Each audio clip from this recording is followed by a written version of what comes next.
오늘은 창세기 13장 1에서 13절까지의 말씀으로 붙어있으라, 붙어있으라는 제목으로 그렇습니다. 아브라함에게서 롯이 떠난 그 이야기의 말씀을 증거합니다. 아브라함은 하나님께서 주신 땅 가나안에 기근이 들자 애굽에 거류하려고 들어갔다고 그랬죠. 그런데 아내 사레의 그 아리따움 때문에 아내는 빼앗기고 자신은 죽을까봐 그 목숨이 두려워서 자기 아내를 루이라고 속이고, 그리고 그 바람에 애굽왕 바로의 아내로 내어주는 참으로 어처구니 없는 죄악을 저질렀습니다. 그리고 그 대가로 많은 또 재물을 받게 되었지만 이 일로 우리 하나님은 바로에게 진노를 내리게 되었죠. 비록 가나안은 떠났지만 하나님은 아브라함에게 복을 주셔서 오늘 보면 2절에 보면 아브라함은 바로의 배려로 어려움 없이 그곳에서 또 얻게 된 가축과 은과 금도 풍부하게 얻어가지고 애굽에서 나올 수가 있었습니다. 그런데 이 재산 때문에 또 문제가 일어나게 됩니다. 아브라함은 애굽에서 이제 네게부 사막으로 올라옵니다. 애굽에서 이제 올라오는 길이에요. 네게부 사막으로 올라오고 다시 이스라엘 땅 베델과 아이 사이에 곧 창세기 12장 8절에서 보았듯이 창세기 12장 8절에 장막을 쳤던 곳으로 다시 돌아오게 되었습니다. 세상으로 나아갈 때는 하나님과 상관없는 사람처럼 죄를 짓게 되지만 하나님을 예배하던 곳으로 돌아오니 이제 다시 여호와 하나님을 부르게 되지요. 어떻게 보면 이런 얘기도 합니다. 성도들이 일주일에 그래도 주일 성수는 해야 되지 않느냐라는 말 하는 것이, 세상에 살 때는 주님 찾지 않아요. 다시 주님 앞에 나오니까 오 주여, 그래도 일주일에 한 번은 주의 이름을 불러야 되지 않겠냐. 정말 신앙이 없는 사람도 교회 오게 되면은 어때요? 찬양을 하고 예수를 부르고 주의 이름을 부르잖아요. 이제 이런 얘기도 하게 되는데 아브라함이 그래요. 세상으로 나아갈 때는 주의 이름을 까먹어 버려요. 다시금 주님 전에 돌아오니까 그곳에서 어떻습니까? 여호와의 이름을 불렀더라. 4절 말씀에, 그쵸? 다시금 주의 성전 주님 전으로 돌아와서는 여호와의 이름을 부르는 아브라함을 보게 됩니다. 그렇습니다. 사랑하는 성도 여러분, 우리에게 가장 큰 축복은 바로 주님을 예배하는 순간이며 주님과 함께하며 주님의 이름을 부르며 찬송하는 인생임을 잊지 않기를 주님 간절히 축원합니다. 때로 우리 인생에 기근이 들 수 있어요. 그쵸? 항상 꽃길만 걷진 않잖아요. 기근이 들 수 있어요. 병도 들고 가난해지기도 합니다. 험난한 가시밭길을 걸을 수 있다는 말입니다. 그러나 여러분, 주님 곁을 떠나면 육적인 것뿐만 아니라 영적으로도 더 고달파지고 병들게 된다는 것 또한 우리가 알아야 될 것입니다. 하나님은요, 아브라함에게 복을 주시니 그와 함께하는 조카 롯에게도 복을 내려주셔서 그 수유가 많아졌어요. 오늘 보면 6절에 보면 그들의 수유가 많아져서 함께 동거할 수가 없게 되었다라고 말합니다. 이들은 목축 생활을 했기 때문에 가축들에게 먹일 초지가, 그 목초지가 한정되어 있어요. 그러다 보니까 아브라함의 가축의 목자와 조카 롯의 목자들이 이제 다투게 된다는 거예요. 더 좋은 목초지를 차지하기 위해서 다툼이 일어나게 됩니다. 그러자 그래도 어른인 아브라함이 조카에게 우리는 친족이니 우리 싸우지 말자. 애들을 다투게 내버려두지 말자. 롯, 네가 좌하면 나는 우하고 네가 우하면 나는 좌할 테니까 네게 택할 수 있는, 그러니까 택할 권한을 너한테 주겠다라는 거예요. 함께 우리 10절 말씀을 같이 한번 읽어봅시다. 10절입니다. 이에 롯이 눈을 들어 요단 지역을 바라본즉 소알까지 온 땅에 물이 넉넉하니 여호와께서 소돔과 고모라를 멸하시기 전이었으므로 여호와의 동산 같고 애굽 땅과 같았더라. 아멘. 결국 롯은 눈에 보이는 대로 요단 온 지역을 택하고 아브라함 곁을 떠났습니다. 창세기 11장 27절, 창세기 17장 27절에 보면 데라가 아브람과 나홀과 하란을 낳았는데, 하란을 낳았는데 하란은 롯을 낳았고 그리고 아버지 데라보다 빨리 죽었습니다. 그러니까 셋째 아들 하란이 먼저 죽었단 말이에요. 그러니까 큰 아버지인 아브라함이 조카 롯을 아들처럼 그렇게 거둬들인 거예요. 키운 거예요. 기근이 들었을 때도 아브라함은 조카 롯을 대동하고 애굽으로 갔습니다. 다시 돌아올 때도 롯과 함께 했고요. 아마도 롯의 살림살이의 많은 부분들도 큰 아버지인 아브라함이 챙겨주었을 겁니다. 그런데 오늘 본문에 보면 큰 아버지가 먼저 양보하며 롯에게 선택권을 주자 롯이 어떡합니까? 큰 아버지께서 베풀어 주신 그 은혜도 몰라보고 배은망덕이죠. 자기 눈에 보이는 좋은 것대로 취하는 정말 버릇도 없고 이기적인 행동을 보이고 맙니다. 롯은 큰아버지 아브람과 함께 거한 곳이 베델과 아이 사이였는데 오늘 보면 10절에 보면 요단 지역 소알에서 12절에 소돔까지, 여러분 이게 지도를 본다면요, 이게 어떠냐면 연회를 중심으로 해가지고요 좌우편에 좋은 땅을 다 차지한 거예요. 그러니까 남유다의 전 지역을 욕심낸 겁니다. 남유다의 전 좋은 지역을, 비옥한 지역을 다 욕심낸 거예요. 그러니까 베델과 아이 사이, 그때 거기서부터 시작하여서 소알에서 그리고 소돔까지 차지했으니 욕심이 너무 과했어요. 근데 아브라함은 아무 말도 하지 않습니다. 그러나 13절에 보면 창세기 19장에 일어날 일이 잠깐 지금 눈에 보이고 있습니다. 창세기 19장이 어떤 장입니까? 소돔과 고모라의 심판을 예고한 거죠. 심판의 장이거든요. 소돔과 고모라가 심판받는 그런 내용이 바로 창세기 19장에 나옵니다. 그것을 지금 잠깐 예고하고 있듯이 소돔 사람들이 어떻습니까? 소돔 사람들은 여호와 앞에 악하며 큰 죄인이었더라 라고 말하고 있습니다. 여러분, 아무리 세상적으로 좋아 보여도요, 하나님께서 싫어하시는 정직하지 못하고 옳지 못한 악인들, 그런 사람들과 어울려 사는 것은요 절대로 복이 아니에요. 하나님을 믿는 성도들은 좀 분별력이 있어야 될 것입니다. 분별력. 물론 옳고 그름을 분별한다고 하여서 아마 여러분 어떻습니까? 아까워서 놓지를 못하는 경우가 많아요. 그렇죠? 아까워서 손에 쥔 것을 놓지 못하는 경우가 있어요. 이것이 부정한 돈인데도 불구하고, 잘못된 것인데도 불구하고 일단 세상적으로 좋은 거니까 놓고 싶지가 않은 겁니다. 그리고 결국은 어떻습니까? 좀 전에 우리가 불렀던 찬양의 가사처럼 웬일인가 내 형제여 재물만 취하다 세상 물질 어때요? 불탈 때에 너도 타겠구나. 그래요. 이게 바로 나중 롯의 모습이 되고 만다는 거예요. 이게 바로 나중 창세기 19장에 나와 있는 소돔과 고모라의 심판의 모습이란 말입니다. 마지막 심판의 날에 그 재물과 함께 멸망받게 된다는 겁니다. 그럼 롯은 어떻게 해야 될까요? 롯은 어떤 선택을 해야 됐을까요?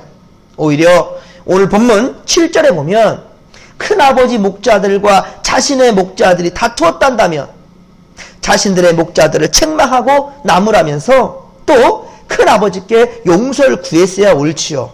큰아버지 죄송합니다. 내가 지금 내 종들을, 내 목자들을 제대로 교육하지 못했더니 이런 버릇없는 짓을 했어요. 어찌 큰아버지 이렇게 다툴 수 있겠습니까? 라고 오히려 큰아버지께 용서를 구하고요. 어디를 간들 또 사람들이 없겠습니까? 함께 거할 수 없다고요? 그럼 어느 곳에 간다면 사람들이 또 없을 것 같아요? 다툼이 없겠습니까? 여러분, 이곳을 피하면 다른 곳 가면 평안할 것 같지요? 아니에요, 여러분들. 뭐 피하다 뭐 만나는 거예요. 절대로 여러분들 다툼이 끊어지지 않는 세상이에요. 아브라함이 먼저 갈 곳을 택하라고 선택권을 롯에게 주었지만 롯은 사양을 하는 것이 맞습니다. 그렇죠? 사양해야지요. 그리고 오히려 아브라함 곁에 붙어 있어야 옳았습니다. 오히려 나중에 소돔에서 고모라가 멸망할 때 정말 자식들 그들을 구출하기 위하여서 아브라함이 얼마나 애간장 녹이며 하나님께 기도합니까? 50명, 45명, 40명, 30명, 20명, 10명의 의인이 있으면 하나님 살려주세요 라고. 그렇게 롯은 큰아버지를 배신했지만 큰아버지는 끝까지 자식으로 품고 살아가는 모습이, 우리에게 그런 모습이 필요하다는 겁니다. 그런 큰아버지, 아버지 같은 분 붙어 있어야 옳지요. 떠나는 것이 아니라. 구약 성경에는 이름이 비슷한 이방 모압 여인이 등장합니다. 룻. 그래서 롯하고 룻하고만 헷갈리죠. 예. 룻기, 그쵸? 룻. 이 여인은 모압 여인이었어요. 이방 여인. 룻기에 보면 사사시대 유대 베들레헴의 흉년이 들자, 비슷하네요. 예. 우리 아브라함도 어때요? 우리 가나안 그 약속의 땅에 기근이 드니까 애굽으로 갔잖아요. 애굽으로. 유대 베들레헴에도 흉년이 들자 엘리멜렉이라는 사람은 아내 나오미와 또 두 아들과 함께 모압 땅으로 갔습니다. 모압이 바로 어디냐? 여러분들 지도에서 모압을 보면 모압은 롯이 택한 소돔과 가까운 곳이에요. 예. 롯이 욕심내었던 소돔 땅과 가까운 곳이 모압입니다. 모압성. 바로 나오미는 남편과 두 아들 데리고 바로 모압 땅으로 간 겁니다. 그런데 모압 땅에서 얻은 게 뭡니까? 오히려 남편 죽지요, 두 아들 죽습니다. 그리고 자기도 홀로 된 몸으로, 그리고 며느리만 둘 딸렸어요. 그러니까 뭐냐면 모압은 롯이 택한 소돔과 가까운 곳으로서 그곳은 베들레헴에 비해서 비옥한 땅이었다는 말입니다. 여러분, 우리 지역보다 더 좋은 지역 많아요. 그쵸? 믿는 사람 입장으로 생각한다면 우리 진목교회보다도 더 신앙생활을 하기 편한 곳 많아요. 죄송합니다만 저보다 설교 말씀 더 잘 전하는 목사님들 얼마나 많이 있는지 몰라요. 어디를 가나 못 만나겠습니까? 어디를 가나 더 좋은 게 있을 수 있어요. 하지만 여러분, 하나님께서 허락하신 진목교회가 최고의 교회라고, 최고 좋은 교회라는 사실을 명심하시기 바랍니다. 그것이 믿음이에요. 나와 함께하는 성도들이 최고의 성도들이고 나와 함께하는 목사님이 최고 목사님이다. 이렇게 생각하는 것이 믿음이에요. 그 마음입니다. 그런데 바로 나오미도 그랬고요. 아브라함도 그랬고요. 참 믿음의 사람인데도 불구하고 그 믿음의 곳을 떠나서 세상 좋은 곳으로 갔어요. 근데 얻어들인 것이 무엇입니까? 아브라함은 자기 아내를 누이라고 속이면서 비굴하게 남의 아내 처벌을 주는 참 기가 막힌 짓을 하질 않나. 그리고 나오미와 그 남편 어떻습니까? 모압으로 갔다가 오히려 그곳에서 남편은 죽고 두 아들도 죽고, 그리고 그 모압에서 그런데 나오미는 두 아들을 결혼을 시킵니다. 하지만 그곳에서 나오미는 그 후자를 또 낳지 못하고 두 며느리만 남게 돼요. 나오미는 다시 고향 이제 베들레헴으로 돌아가려 합니다. 참 부푼 꿈을 가지고 해외로 나갔지만 얻은 것은 아무것도 없었어요. 다시 고향으로 돌아갑니다. 며느리 룻은 그런데 어때요? 끝까지 어머니를 따라갑니다. 그러면서 룻이 유명한 말을 남겼지요. 룻기 1장 16절에 보면 어머니께서 가시는 곳에 나도 가고 어머니께서 머무르는 곳에 나도 머물겠나이다. 어머니의 백성이 나의 백성이 되고 어머니의 하나님이 나의 하나님이 되시리니. 할렐루야.